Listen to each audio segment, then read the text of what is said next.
ಶುರುವಾಗ್ತಿದೆ ಹೊಸ ಕಥೆ ರಥಸಪ್ತಮಿ ಡಿಸೆಂಬರ್ 8ರಿಂದ ಸಂಜೆ 6 ಗಂಟೆಗೆ ನಿಮ್ಮ ಉದಯ ಟಿವಿಯಲ್ಲಿ.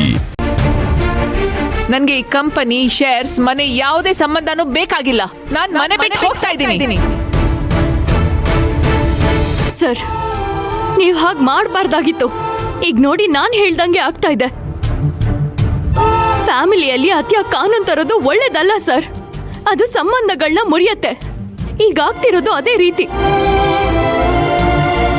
ಯಾರು ಮನೆ ಬಿಟ್ಟು ಹೋಗ್ಬಾರ್ದು, ಎಲ್ಲರೂ ಒಗ್ಗಟ್ಟಾಗಿರ್ಬೇಕು, ಎಲ್ಲರೂ ಚೆನ್ನಾಗಿರ್ಬೇಕು ಅಂತ ನೀವು ವಿಲ್ ಮಾಡಿಸಿದ್ರಿ.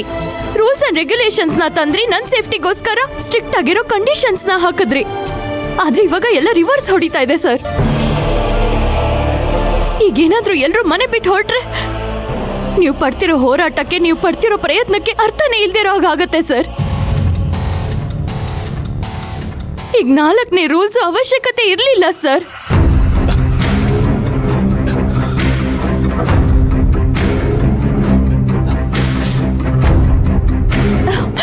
ಯಾಕೆ ಸರ್ ಮಾತಾಡದೆ ಸುಮ್ಮನೆ ನಿಂತಿದ್ದೀರಾ?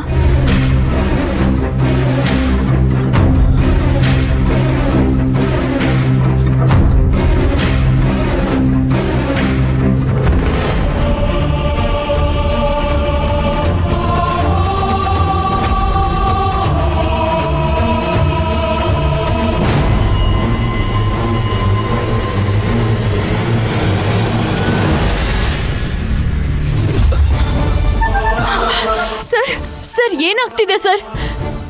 ಸರ್, ಹಾಸ್ಪಿಟಲ್ಗೆ ಹೋಗೋಣ. ಬೇಡ ಕಾವೇರಿ, ಯಾರನ್ನು ಕರಿಬೇಡ.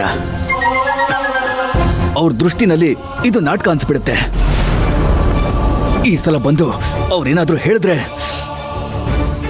ಈ ಒದ್ದಾಡ್ತಾ ಇರೋ ಜೀವ ಒಂದೇ ಕ್ಷಣಕ್ಕೆ ಹೊರಟೋಗುತ್ತೆ. ಸರ್, ಹಾಗೆಲ್ಲ ಮಾತಾಡ್ಬೇಡಿ ಸರ್.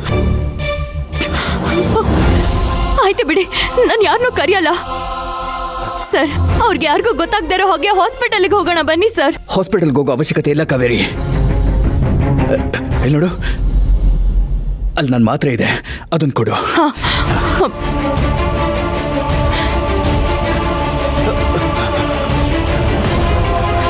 ಸರ್, ಇದಾ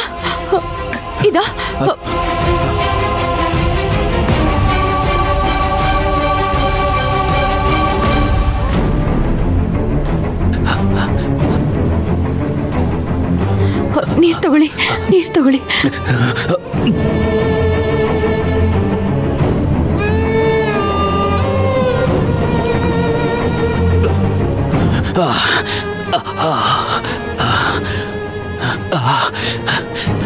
ಸರಿ, ಇನ್ನು ನೋವು ಕಮ್ಮಿ ಆಗ್ತಿಲ್ಲ. ದಯವಿಟ್ಟು ಬನ್ನಿ, ಹಾಸ್ಪಿಟಲ್ಗೆ ಹೋಗೋಣ. ಬೇಡ ಕಾವೇರಿ, ಸ್ವಲ್ಪ ಹೊತ್ತು ಕಾವೇರಿ. ಸರಿ ಹೋಗುತ್ತೆ ಕಾವೇರಿ.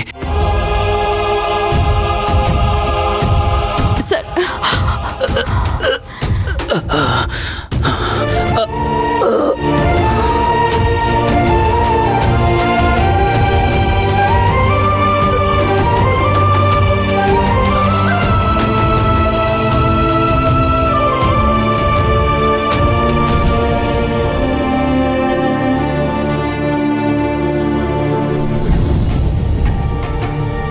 ಇದನ್ನ ಹೀಗೆ ಬಿಟ್ರೆ ಸರಿ ಹೋಗಲ್ಲ. ಎಲ್ಲ ಸಮಸ್ಯೆಗೂ ಪರಿಹಾರ ಹುಡುಕ್ಬೇಕು.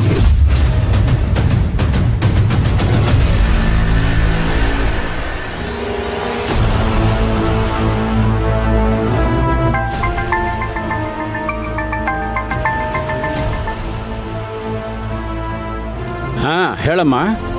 ದತ್ತ ಅಂಕಲ್, ನಾಳೆ ಬೋರ್ಡ್ ಮೆಂಬರ್ಸ್ಗೆಲ್ಲ ಬರೋದಿಕ್ಕೆ ಹೇಳಿ ಮೀಟಿಂಗ್ ಅರೇಂಜ್ ಮಾಡಿ. ಯಾಕಮ್ಮ ದಿಢೀರಂತ?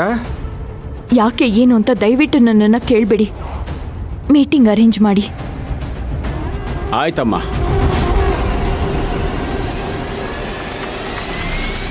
ನಾಳೆಯಿಂದ ಪ್ರತಿಯೊಂದು ಸಮಸ್ಯೆ ಸಹ ಈ ಮನೆಯಲ್ಲಿ ಸ್ಪರ್ಧೆಯಾಗುತ್ತೆ.